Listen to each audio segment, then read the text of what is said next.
So we'll get started. I got the go ahead from our events person. Thank you everyone for joining. I'll share my screen in a minute, but I'll do my introduction just like this. I am Brittany McFadden. I'm a university partnership manager here at Unibuddy.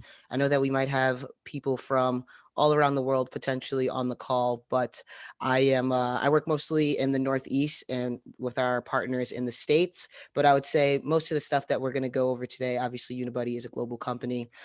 We have 500 partners worldwide, and a lot of what we'll talk about today and a lot of what we see in general at Unibuddy is pretty universal, no matter, where the students are located. Obviously, there'll be some differences, but overall, the kind of overarching themes seem to kind of always be the same when we think about the future of recruitment, what we're hearing prospective students say, and what we're hearing our current partners say as well about the kind of current landscape that we're in. And we've obviously been able to just glean a lot of different insight based on working with our partners. And as you all, all of you are working in admissions, so I know that you all know this. It's been kind of a tumultuous year for everybody, but we have been able to learn a lot. And I do think it's exciting to see where recruitment is going to go. And, hopefully some things like virtual recruitment, digital engagement, we hope that those things are here to stay because we've seen what an impact it's made.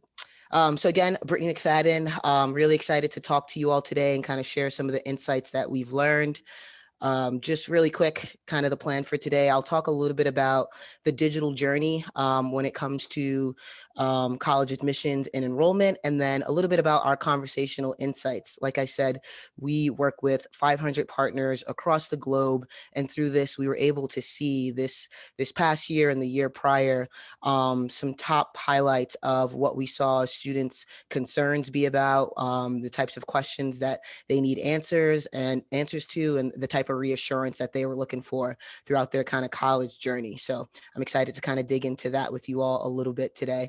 And then international recruitment and accessibility, kind of in terms of the future of recruitment, how that's changed and what's here to stay, or what we think would make the most sense to stay when it comes to increasing your reach and increasing accessibility for your prospects. So we have some good information and some stories around that. And then obviously, our hope with any of these webinars that we do is that you're going to walk away with some key takeaways, whether it's exploring Unibuddy or planning to do different things with your outreach or your ambassador programs, your social media, whatever it might be, or even if it's just brainstorming in terms of what are the virtual and digital recruitment pieces that you plan to keep, or what are ones that you plan to add.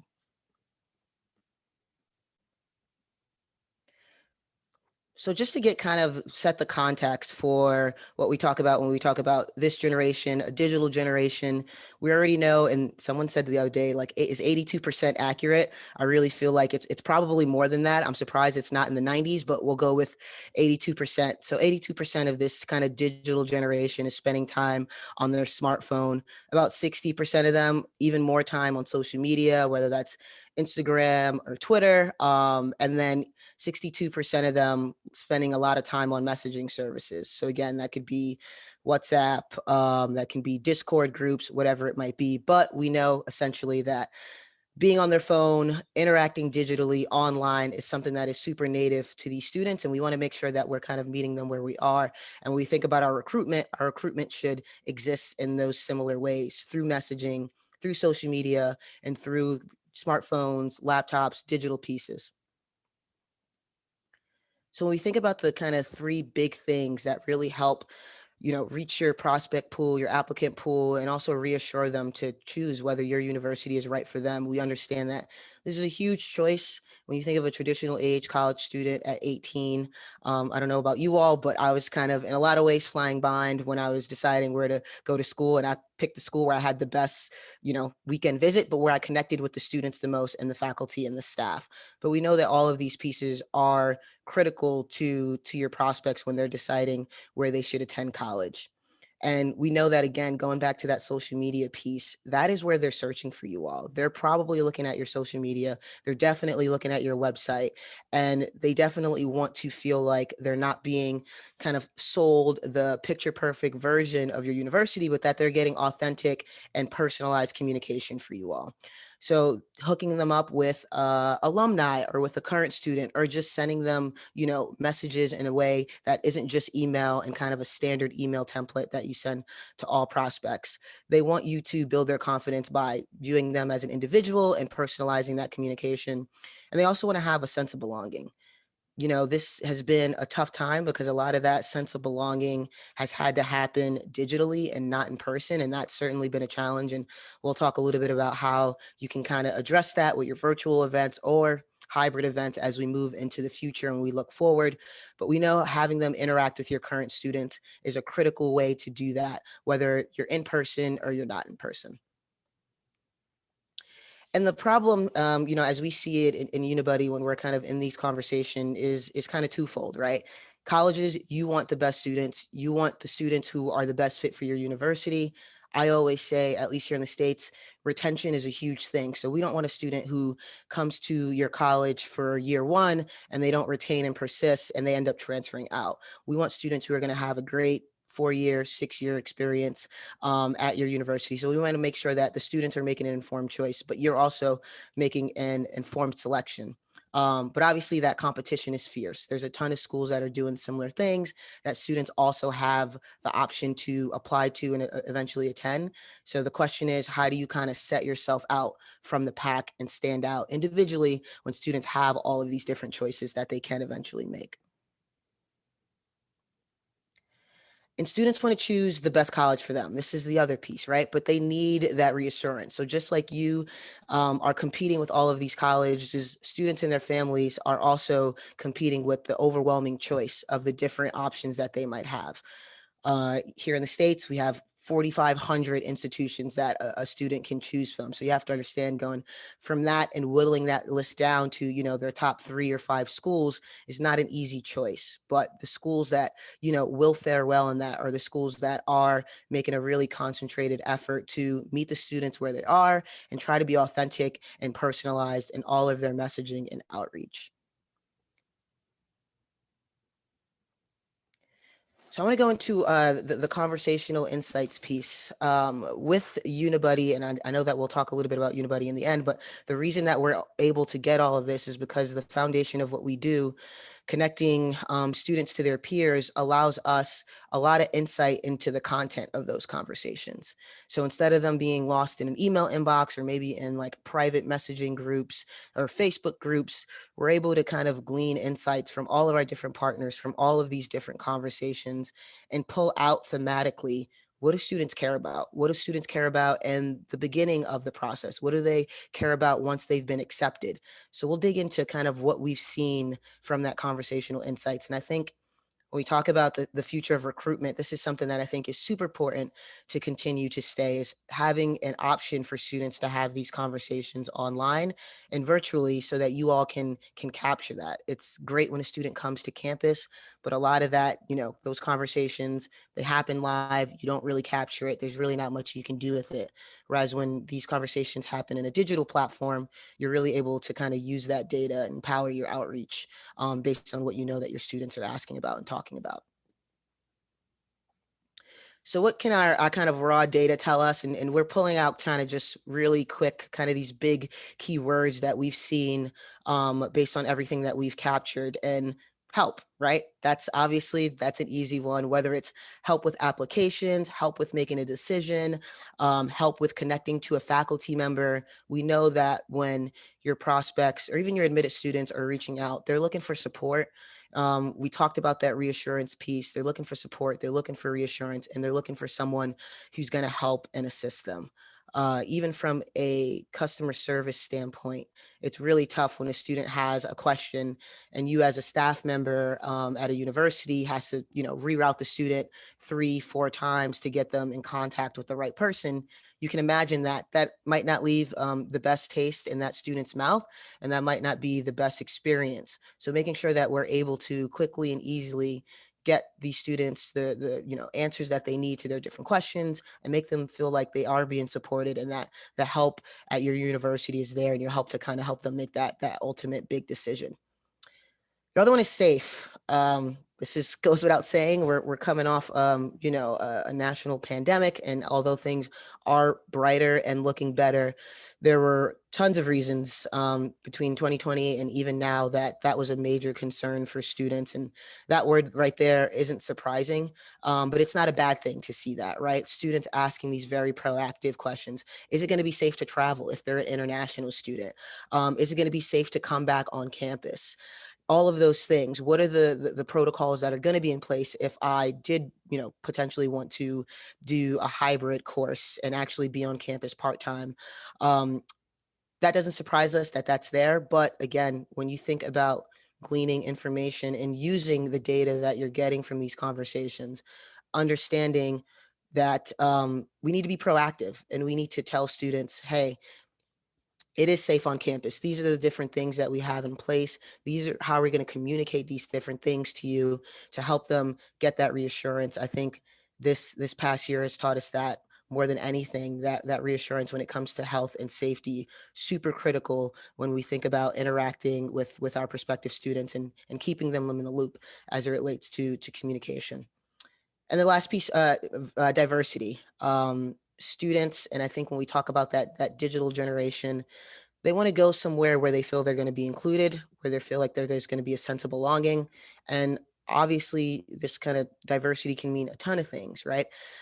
Major wise, where they're from, country, race, ethnicity, all of those different things. But making sure that the people that you're highlighting and that you're introducing your students to are as diverse as the students that you want to recruit. So I know I work with a lot of partners, and they'll always ask me, how many student ambassadors should we have for our ambassador program? And I say your student ambassadors should be as diverse as the students you're currently recruiting and you want to recruit. So I'll always keep that in mind, that students want to feel reflected in your communications with them and in your recruitment process, and diversity and honing in on that, super important for them, which is why those are one of the top kind of questions that we'll see students answer. Social. I always joke with staff, these are not necessarily the types of questions that you're going to be able to answer for your student. You're probably not on campus post 8 p.m. You're probably not involved with campus life in the same way that your current students are. And social life is a huge part of the college experience. And students want to go somewhere where that social environment fits what they're looking for. So a lot of the questions that you'll get to ambassadors that we see, and where this kind of data comes from, is what's campus like? What does the campus feel? How does it feel to attend this university? How does it feel to go to classes? How are the different extracurriculars I can get involved in? So the social aspect cannot be overlooked. That's definitely, in addition to obviously making sure they have the major or the course of study for the student, them feeling like they can belong from a social aspect is another kind of big overarching theme that we see prospects kind of inquire to both staff ambassadors and student ambassadors. And we see the kind of types of themes that we will see when someone's pre-application and post-application, they do change a little bit. So not surprising, your pre-application student hasn't applied yet. The top kind of questions that they're going to need answers to are going to be based on just the admissions process, right? So we see a plus 42% in questions asked regarding the admissions process. Where do I send my essays? In the States, a lot of schools are now going test optional. So maybe the questions are like, hey, are you test optional? Do I actually need to send my SAT scores? Can I send them in if I want to? So a lot of questions and at that stage about the general application process. Obviously, every school is a little bit different. So being able to, when we saw that kind of help as one of the top kind of pullouts we saw from the raw data, you would imagine a lot of that happens in that pre-application process before they even apply. So if you can really support them during that process and help them get the answers that they need as it relates to your specific school's admissions process, that can certainly go a long way. Behind that is money. So financial aid, scholarships, student loans, whatever that might be. This is where the student's really trying to say, okay, I do like this school. I'm thinking of applying. I understand the admissions process, but can I afford to go there? Or what do I need to do to financially make this university a reality? So what we see a lot of our partners do, we have a couple of partners that do this really well, is bring in the actual department that works with this and have them on the website to connect with prospects as well. So if you have a financial aid department or folks that work with work study or scholarships on campus, have them be accessible to the students so that they can get those questions answered. A lot of times, maybe for us, because we've been through it, the process seems really simple, but for a lot of students who are doing this for the first time, it's not that simple at all. And they do have a lot of questions that they'll need answered before they're able to, even submit a full application, as it relates to kind of the financial aid side of things. And then after that, careers. So again, maybe they realize, okay, financially, I have everything in place to attend this particular university. What's the ROI going to be? If I graduate in 4 years with this business degree, what kind of career development support do I get? What does the alumni network look like? So this is a good place too to bring in a career services department, but also connect students with your alums and say, hey, this person graduated from our business program 3 years ago, and this is what they're doing now. They had the same major as you, same background. So students are kind of, even in that pre-application process, kind of funny thinking about their years after and what that's going to mean for their degree and, for their future career. And then we'll see that the topics change a little bit as we get into the post application. So that's when we get to the living, and I would wrap in living with the social piece as well. So living on campus, if they're an out of state student or international student, or they're just going to school where they're not going to commute and they need to be either in the surrounding area or live on campus, which is pretty popular first year option here. We see a lot of students ask questions about that. So they've applied. Now the reality is setting in. Okay, I might have to move. What's the logistics involved with that? Where should I live? What neighborhoods next to campus should I live? Are there particular places that are best for graduate students or for students in engineering? All of those different things, which I would wrap into the social life aspect that we saw earlier as well. And then area of study, and then university. So this will be more focused on the academic piece. So they've gotten in, they submitted their application, they're waiting to see, if they've gotten in, and now they're thinking about, what am I going to major in? What am I going to minor in? What specific college within the university is going to be that one that I apply to? What is the faculty like? So you'll see kind of the jump in kind of transition based on where the student is at in the funnel, the types of questions they're asking pre-application, and then the types of questions they're asking post-application. I'm going to stop sharing because I can't see if anyone's asking me stuff in the chat. So let me pop in. All right. I think we are good to keep going. So I'll start sharing one more time. And if any questions come up, I always joke, but really, if I could do the less talking and we all can have more of a conversation, happy to do that. So international recruitment and accessibility. This is huge. Obviously, with international students, accessibility has always been an issue. Those students typically might not have ever stepped foot onto your campus before they apply, and then they've never been there before. They're kind of flying from 1,000 miles away, joining your university, and their access to your campus has never been great. But I think one of the great things that has happened with this huge shift to digital and virtual recruitment is expanding that access and to include international students in a way that maybe they haven't been before. So, we know that in learning is valuable. We know we want that to come back. Most folks I talk to want that to come back. I want that for students because that seems like that's what they want. And that's an invaluable experience. And the way that things are trending, we're hoping that that's something that's going to rebound in the fall. And student recruitment might look a little different, right? Student recruitment might also be more of a hybrid model than something that we might not have seen in the past. A lot of people that I talk to will be like, yeah, we always wanted to do, virtual Q&As or virtual tours or vlogs and all these different things, but it just never made it far up on the priority list. But now a lot of these schools have this in place. So they've invested all this time to do the virtual recruitment piece. Many folks are not going to kind of let that go to the wayside because they've seen how they've been able to expand their reach by investing in those tools. And in 2020, we saw some wild stuff. I'll start kind of actually right to left because our Unibuddy live events, That was huge uptick. It's kind of our live streaming platform. We like to think of it as Zoom, built specifically for higher ed, where your prospects don't have to be on camera. So it alleviates that kind of stress of them feeling like they need to be on. But the presenters are on camera, and you can have your ambassadors and your staff and all your prospects kind of chatting in different chat rooms based on different topics, whether it's, one for international students, one to talk to faculty, one about application help. And the uptick that we saw in our partner using this, you'll see here 900%, with that huge shift to virtual webinars, virtual recruitment, hosting that online, promoting that in light of students not being able to come to campus. So we saw a huge uptick in that with all of our partners, and we've had about 8,000 plus Unibuddy live events since March, which I'm sure we're in May now. I'm sure it's increased tenfold from that potentially, just because of where we are in the season. A 330% increase in staff training. We've always had staff profiles. We've always encouraged our partners to put their staff on the website in addition to their students, because we know that there are questions they want to ask staff, right, as well.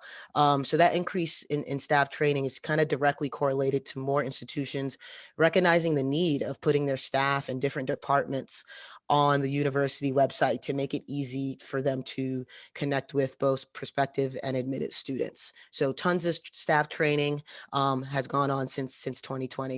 And then an increase in unique conversations. And I think that has to do with universities themselves. I don't know if this can be accredited directly to us here at Unibuddy, but our universities themselves just expanding their reach with recruitment. I've had folks tell me, hey, there are these schools in these certain states that I just would never be able to get to. And now I can do very specific targeted virtual events for that school. And it doesn't cost me anything because it's virtual. I don't necessarily have to fly to these smaller towns, but it increases our outreach and our access. And it's good for the students because they might not have seen that institution come to their high school. But now with the virtual options, they're able to see that. So I think the outreach and the expansion of that has definitely led to that kind of increase in unique conversations that we've seen happen across platforms. And one way that we kind of see this kind of staying and not completely going away is hybrid events. So again, we all want to be back on campus, and I think in some ways that is going to happen. Will it look different? Certainly, but there's a way to kind of do both and have that in-person experience and have it supported by the virtual experience through your hybrid events. So it doesn't matter if your prospective student is online or they're in person. We want to kind of democratize their access to information. So I think in a previous year, unfortunately, hate to say it, if you were a student who couldn't be in person and couldn't make it to campus, you didn't have the same experience as a student who could make it to campus, right? There's a huge difference. And most universities didn't have these super built out and elaborate virtually connect with us or virtually meet with us pages that they do now. So let's keep that. All of those students should have access, whether they're an international student who's not able to make it or a student who's kind of local and can be more in person and more hands-on with the university. We want to make sure as we kind of look into the future that less students are left out of the process and more students feel they're being reached out to and engaged. The other thing is staying adaptable, staying flexible. Um, I know I worked in higher ed before I joined Unibuddy and kind of orientation and welcome weekend. And one of my biggest frustrations was sometimes how slow things can move. I made a joke on a different webinar that we would have a committee for a committee to do a certain thing.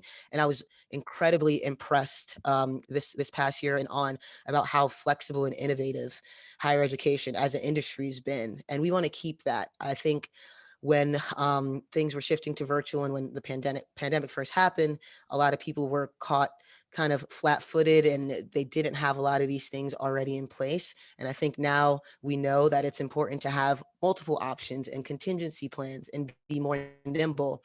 And like it says here, be able to kind of change on a short notice. So getting rid of all of your virtual events, probably not the best move, because if anything, these past years taught us is uncertainty is all around. So making sure that you're keeping up with these things. And like I said before, you've invested so much, and so many institutions are doing so great with their virtual recruitment, that to be like, all right, we're back in person, and kind of let that slide would really be, in my opinion, kind of a mistake based on all the great work that you've already done and all the foundation you've already built. So staying adaptable, staying nimble, and making sure that you're able to kind of deal with any uncertainty that might come your way. And then consider the bigger picture. Like I mentioned before, I think digital engagement was really kind of a nice to have and not a necessity. And now we know that it's a necessity. And I actually think the way that students are thinking about it too, they have expectations. And I think one of those expectations is there are going to be virtual ways for me to engage with my institution. And I think that expectation from the generation that you're all trying to recruit from isn't going anywhere. So considering that bigger picture, and that it's not going anywhere, and including your kind of hybrid strategies in your overall recruitment plans moving forward, is something that we see will be important as we look into the future of recruitment and what that means for everyone.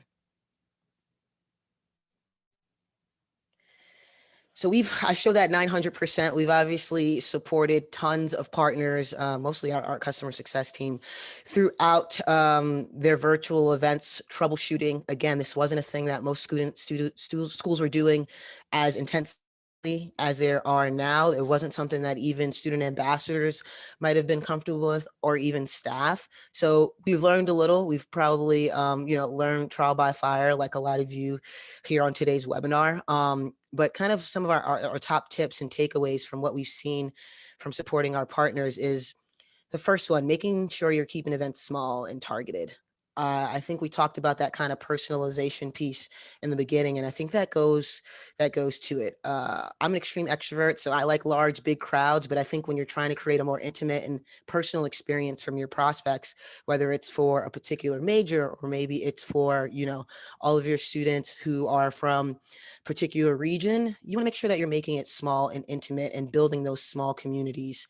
It's overwhelming to meet strangers and future peers. So having a kind of smaller, scaled down group, or different, very specific, niche, organized virtual events can really go a long way in helping building those digital communities that you all are cultivating.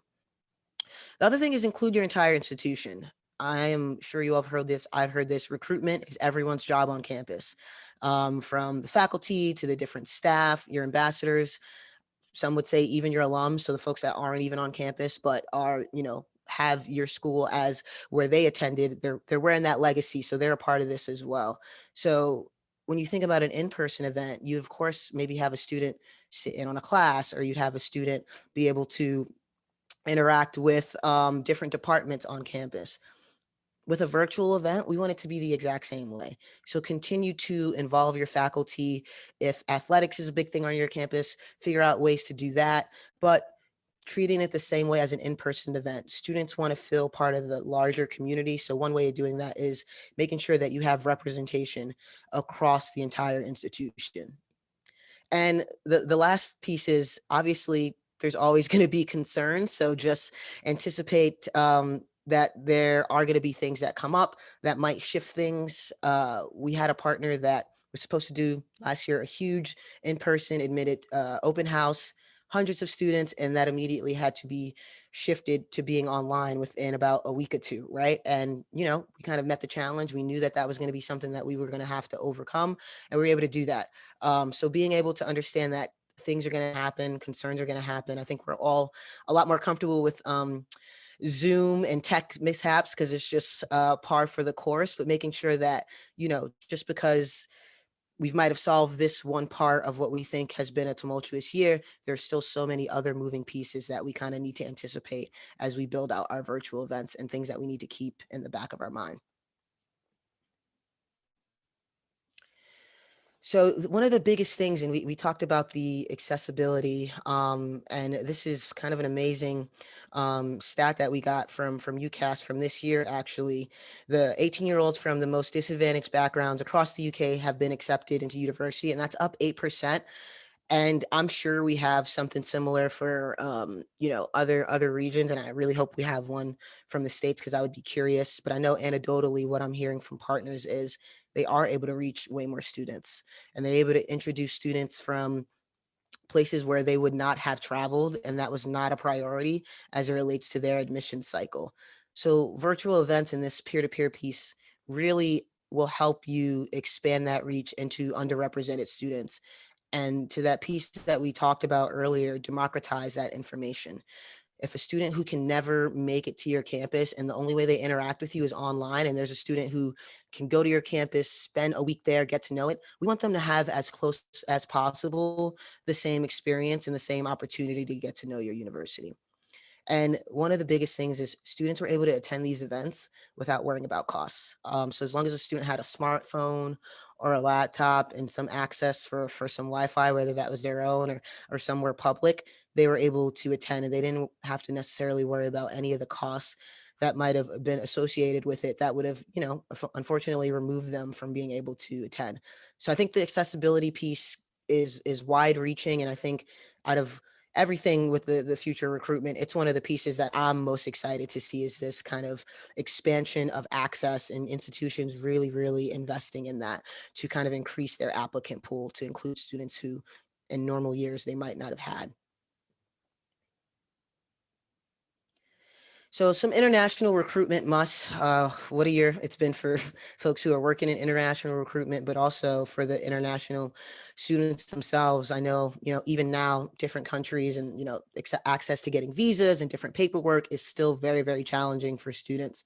So one of the biggest things is making sure you're centering the needs of your students. When we pulled out kind of some of that raw data, we saw things like help. We saw things like safety was the other one. So if you see these are the types of questions your students are asking, don't shy away from it. Be proactive. Even if the answer is, hey, we don't have information on what the fall is going to look like, but here's how we're going to communicate with you when we do, or here's what we're thinking, or here's the contingency plans. So making sure you're centering the needs of your students, and I would say being proactive with that outreach and really trying to glean what they're talking about in the conversations they're having, and try to address that to the best of your ability, while acknowledging, again, like we said, we know things are very uncertain and unpredictable right now. Goes right into the COVID-19 things. Focus on what you can control. Same as what I was saying. Even if the answer, I think it's better in these situations to over communicate than under communicate, even if the over communication is, hey, still waiting on more information about this, but don't worry, we're thinking about you, we're working on these things. And then that reassurance by your current students. So, at this point, you've had students who are newly admitted students who've gone through a year of your institution in a very abnormal year. Can you get those students to reassure their next group of peers and let them know what was virtual learning like? How did the university support them? What types of questions and things they need to be thinking about and asking? There really is no better person than your current students to pass along that reassurance to your prospective students. As much knowledge as staff members have, it comes off differently when it's coming from a peer, which I'm sure we all can appreciate. And they want to hear from their peers, and they want to get that authentic conversation. So set up opportunities for your prospects to be reassured by your current students and to have those touch points to connect, and highlight how you're approaching COVID-19 and talk about what you've done to invest in your remote learning. I know for a lot of students that wasn't the ideal, but I know that institutions did everything they can to make it something that was feasible and try to make sure that the academic piece wasn't lacking just because we weren't in person. So all of those things, and they all kind of play into each other. I really don't see them as separate, and I do feel they're very connected to the things that we've seen come out of our conversational insights. Is just paying attention to the students and really, really listening to them. Don't make assumptions about the information that you think they want to know, and over communicate and reassure. Over communicate by connecting them with your current students. Over communicate by letting them know, hey, things are unpredictable, but here is what we're thinking. Whatever information you can to kind of center their needs, but also give them that reassurance we kind of need to be doing. And I know this says international recruitment, but I would argue future recruitment in general, this is things that we all should be kind of thinking about. I'll stop share just to hop in chat again. Looks like we're all good. Thank you for that.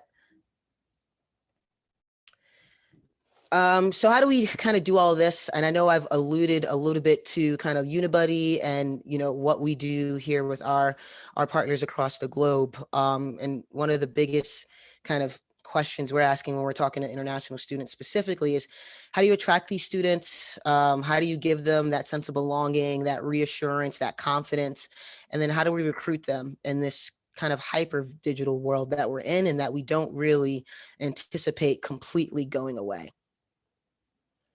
And we're not here to reinvent the wheel. That's what I always like to tell people. You already have so many really, really good existing channels that your students are already familiar with. And we already know, like we mentioned in the beginning, they're using social media, they're going on your website, they're looking for some of your students to chat with. They want all of those things. And these are things that you're probably already doing. So we want to just add to these existing channels by bringing in that very, very foundational peer-to-peer piece. So using your university website, which again, probably the first place a prospect's going to land when they're thinking about your institution. Um, Leveraging your student ambassadors.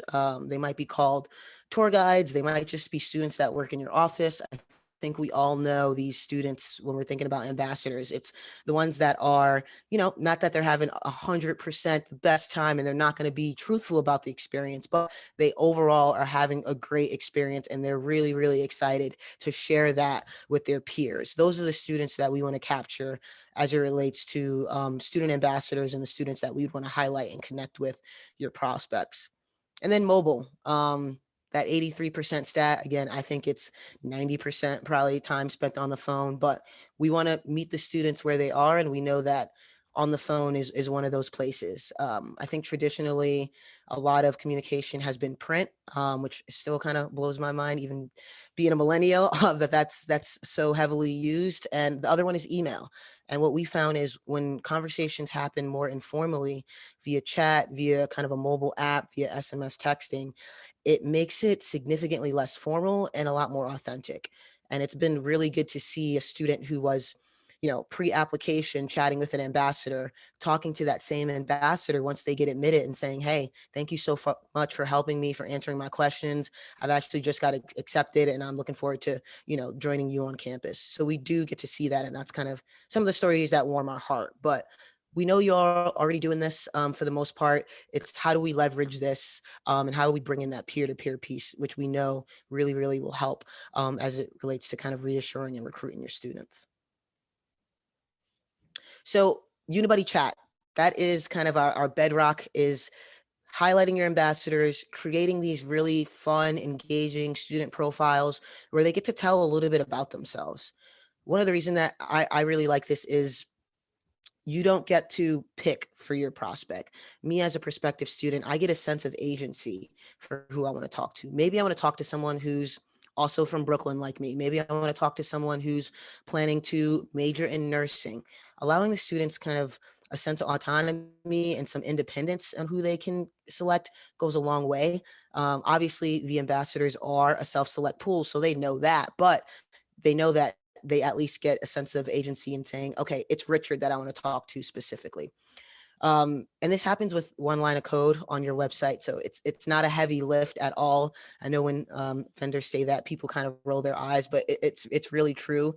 Our onboarding process is about 2 weeks. It's like embedding a map, a Google map on your website is how we like to describe it. And the ambassadors are just doing this through a mobile app. So when they're in between classes or in between working within the office, they're kind of just chatting back and forth. And I think on average, ambassadors spend about 10 to 15 minutes weekly having those conversations. And then your prospects get to choose, how do I want to be communicated with? Again, email is an option, maybe not something that the students will always want to pick, but WhatsApp, super popular, particularly when we think about international students. And the other ones are SMS and mobile app. And you can kind of see how the flow of the conversation works there. So super informal, meeting the student where they are. And all of these chats, you also get to kind of see on your back end as staff and admin, where we kind of pulled out those kind of big quotes and those big themes and topics. You would get access to all that information as well through your Unibuddy chat dashboard. This was the big increase. I think it said 900% increase in our Unibuddy live events. And this is kind of what it looks like here. So when I talked about the different live feeds, you can think about them as breakout rooms. But I think it mirrors more of the fun of an open house or an admitted students day, of the in-person experience, right? Where you kind of have all these different buffet options of how you want to build your day. Maybe I want to go and see more about, Greek life. Maybe I want to see more about intramurals, whatever it might be, or I want to go to kind of an open house for my particular major.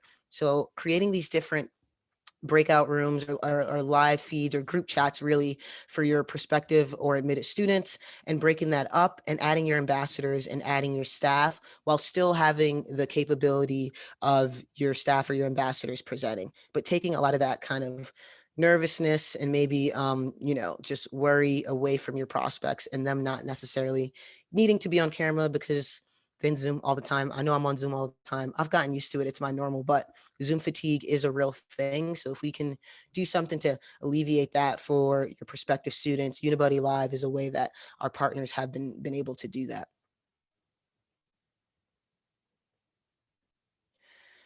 And I always make a joke here because I worked in kind of orientation and welcome weekend, and peer to peer was just, we knew that that was the thing. It was a part of what we believed, and we knew that there was scholarship that was based on that, and that's the part I get really excited about. But I don't want to forget the reason that this peer to peer tool is so powerful, and that's because we know that it helps with your recruitment funnel.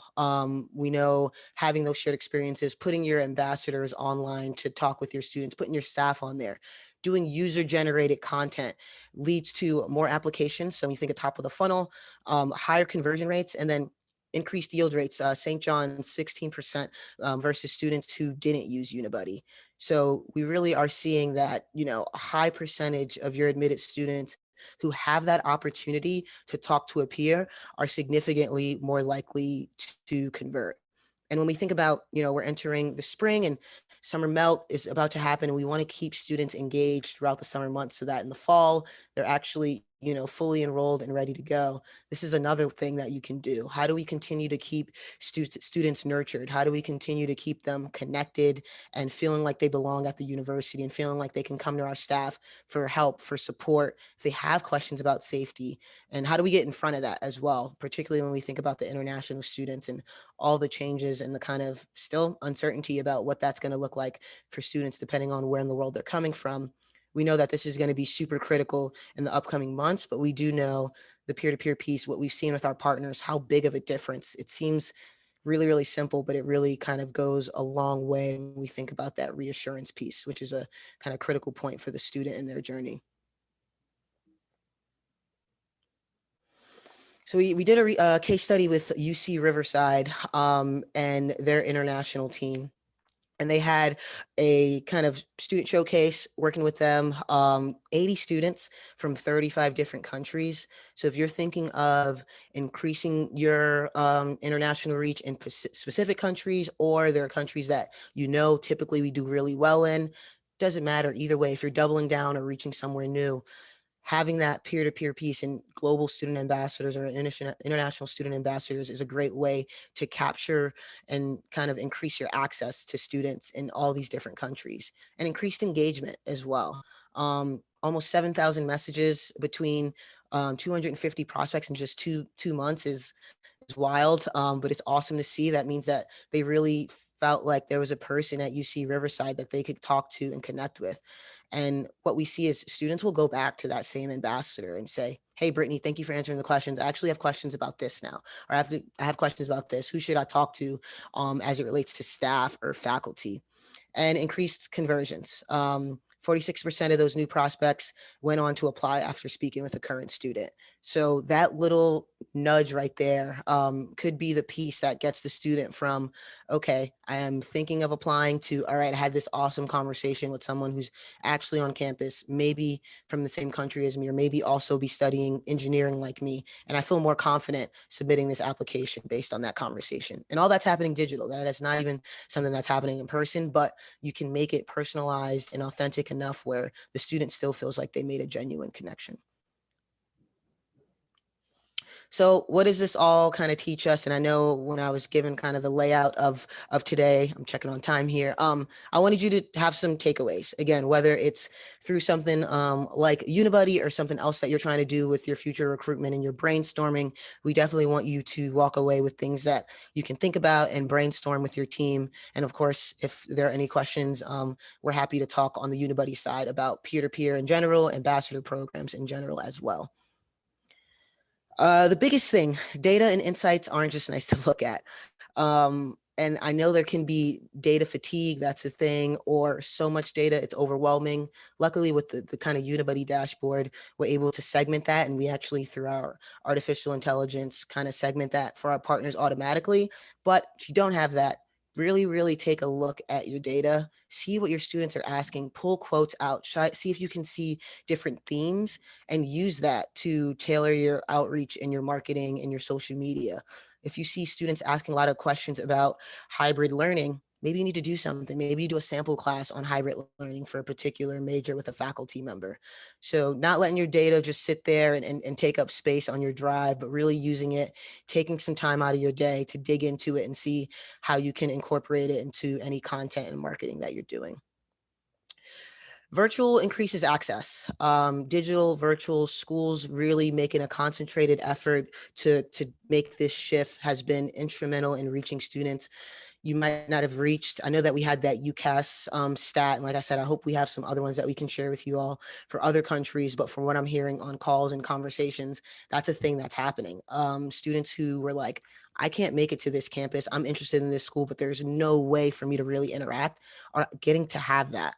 So when we think about the future of recruitment, I really is something that I'm really excited for higher education to continue to keep, so that we can continue to have those students from underrepresented backgrounds getting more access and equal access to other student populations. And your students are your biggest cheerleaders. They're your best salesperson, biggest advocates. They're the ones that we want front and center. I always find it funny, and I spend my days looking at university admissions websites all the time, and it's interesting how many have talk with a staff member or talk with our team, and very little have ways for you to talk to a current student. So it's an opportunity that's there. It's a great resource. Make sure that you're involving your students, whether it's through student chat, webinars, all these different ways. We want to make sure that they're involved in every step of the process, because we know how important for this kind of recruitment, how important that is to connect them in that way. And then the last, be creative, be engaging, make sure that you are understanding that things are unpredictable. So you are going to have to switch things up, but invest now. So you're not, getting caught flat footed. I think when we all made the transition to virtual, there was a big steep learning curve, and continue to be creative, but don't just kind of let that die down. Now that, the hope is that we might be back in person very soon. I think there's a lot that needs to stay, and a lot that we can learn from going to hybrid models and being creative in the ways that we reach our students. So I'm going to stop there. Looks like we got about 10 minutes left, and I didn't know if any folks had any questions, but I will pop on here.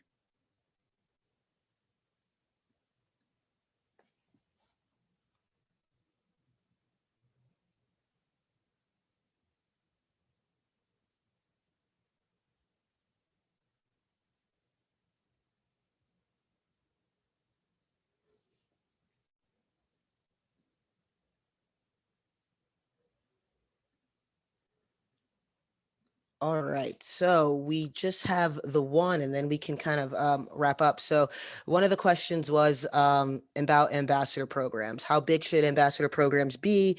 Should they be paid students or not? And I always say it kind of depends. We have partners that have 40 ambassadors. We have partners that have about a dozen. I would say definitely the size of your institution will play into that. So if you're a 10,000 plus university, you're going to want to have a couple of ambassadors, because chances are you're going to get a lot of questions. If you're a smaller university, you can probably get away with having a smaller pool of ambassadors. Paid or unpaid, again, it depends.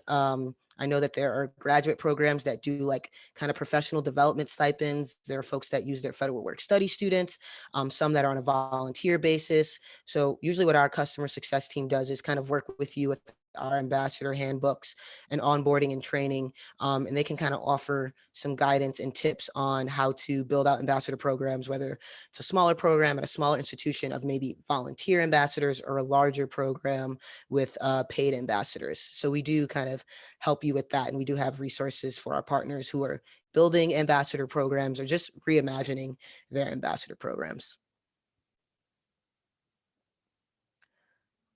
All right. Well, we'll wrap up early here. Thank you for all who kind of joined on today. I'm sure we'll do some type of follow-up if you have any additional questions. Again, doesn't necessarily have to be about Unibuddy. I kind of talk about peer-to-peer, ambassador programs, digital recruitment all the time.